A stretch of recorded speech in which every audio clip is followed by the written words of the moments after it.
En la primera parte de este video les enseñé cómo hacer una investigación preliminar de la zona de vuelo que pretendemos volar, con dos herramientas muy sencillas de internet, Google Earth y Windy. A continuación les doy otras recomendaciones muy útiles al momento de ir a una zona de vuelo nueva. Tenemos que buscar un buen despegue. La gran mayoría de accidentes buscando zonas de vuelo es despegando, porque despegamos con mucha pendiente o despegamos en una zona rotorizada o con muchos obstáculos, con cables de alta tensión, árboles, rocas, casas, o despegamos de un área muy pequeña que muy cerca a ella hay un precipicio o una zona de peligro, ¿no? Entonces tenemos que, si es una zona de vuelo, exagerar en que nuestro despegue sea lo más amplio posible, que nos permita interrumpir el despegue si es necesario con toda la seguridad, que la pendiente no sea muy inclinada, que esté enfrentada al viento y que nosotros no estemos ni en un rotor ni estemos en un cañón, en una fuga donde el viento se acelere mucho. A continuación veremos cómo le fue a Pedro Plasencia buscando un buen despegue en Pichari. Allá se encuentra el mirador. Esta parte de acá está siendo limpiada de hierba mala. Y ahí vamos a hacer el despegue, salir el parapente. El viento viene enfrentadito acá. Este es el stop line. Si hasta acá no salimos a volar, ya no abortamos. Y nos vamos volando hacia allá. Igual ahí más adelante tienen que limpiar esos troncos.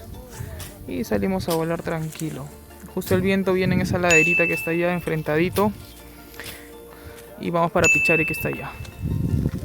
Y acá vemos el despegue perfecto, como les quedó bastante amplio, extenso para correr, con una pendiente amigable que nos permitiría interrumpir el despegue en cualquier momento. No hay árboles grandes, construcciones o rocas que nos podrían generar rotores o podrían ser un peligro al chocar contra ellos. Tampoco hay cables de luz ni postes de luz. Un buen aterrizaje.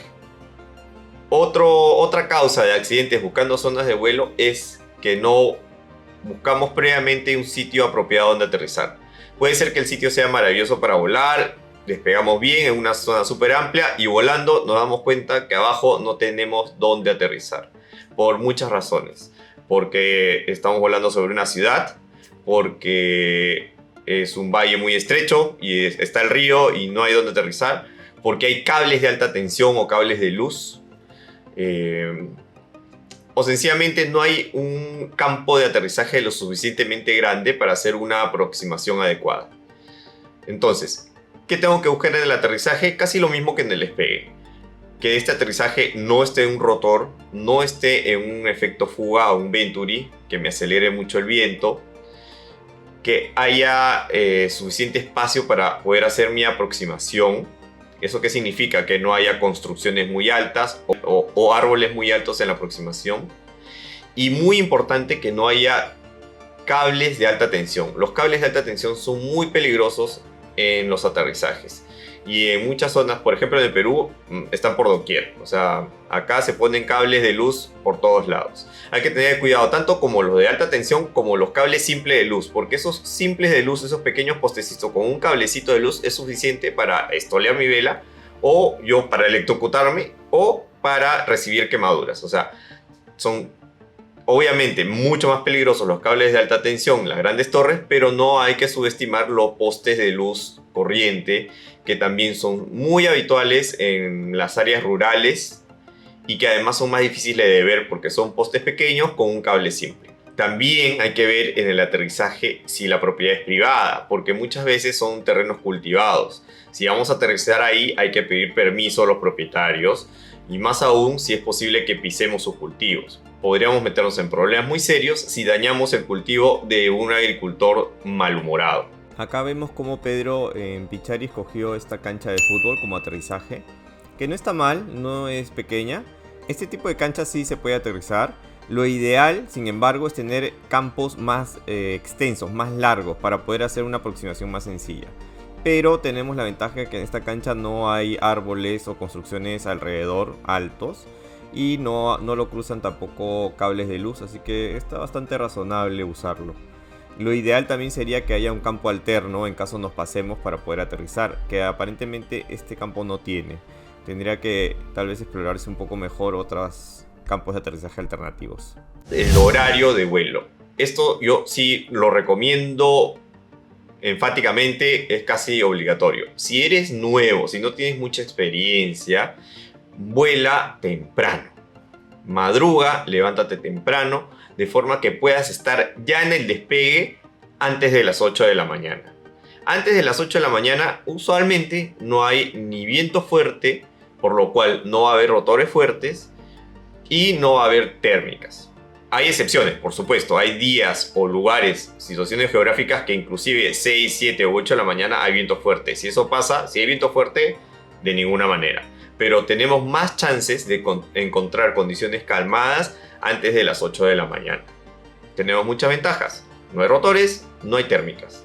Así que eso casi nos va a garantizar, si es que tenemos un buen despegue y un buen aterrizaje, no tener ningún incidente en el vuelo. Obviamente nuestro vuelo va a ser corto, va a ser de descenso, no vamos a hacer un vuelo de distancia, no vamos a permanecer horas volando, pero ese no es nuestro objetivo.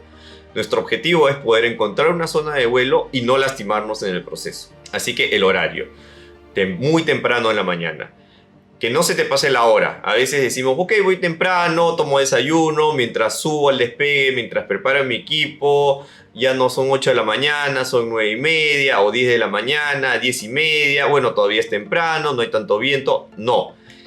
El tema es, si vas a ir temprano, despegas temprano. Si se te hizo tarde, no hay problema. Quédate ahí observando las condiciones, anota cómo va evolucionando el clima, ten una libretita, anota los vientos y el día siguiente lo vuelves a intentar. No te expongas a salir tarde porque se te hizo tarde. Ponte un horario, un deadline. Para mí 8 de la mañana es un buen horario. Si se te pasa un minuto, no despegas. El viento. El viento es algo que nos ayuda obviamente a volar, más en condiciones dinámicas, es lo que nos va a hacer subir. Pero el viento también es el principal impulsor o el principal creador de turbulencia. Si volamos sin viento, es muy probable, es 90% probable que no tengamos turbulencia en el vuelo. En cambio, si despegamos con viento, a lo que me refiero de 10 km por hora en adelante, vamos a encontrar turbulencia. Si es una zona nueva de vuelo, lo que menos queremos es pelearnos también con la turbulencia. Así que en el momento en que salgamos sin viento, vamos a estar más seguros. Si hay mucho viento, no despegar. Y mucho viento en estas condiciones de zonas nuevas de vuelo, me refiero a más de 10 km por hora. Siempre ve con alguien. Por más que no hayan otros pilotos en la zona de vuelo, ve con alguien, así no tenga la menor idea del parapente. Esa persona te va a ayudar, te va a auxiliar si es que tienes un accidente. Lo peor que te puede pasar es que tengas un accidente y te quedes solo, porque podrías sufrir por una lesión menor unas consecuencias terribles. Podrías hasta fallecer desangrado porque no hay nadie que te auxilie. O mientras llamas a alguien que vaya a buscarte o a recogerte y mientras te encuentra, podrías sufrir de hipotermia, hemorragias, etc. Entonces siempre tiene que haber alguien que esté en la zona de vuelo y que te tenga siempre en línea de visión. No te pongas a hacer vuelos de cross country de distancia si es una zona nueva de vuelo. Tiene que haber alguien siempre viéndote, que sepa dónde estás. Hasta hace algunos años había un instrumento muy popular, el Spot, en el que mandaba tu ubicación geográfica en cualquier momento.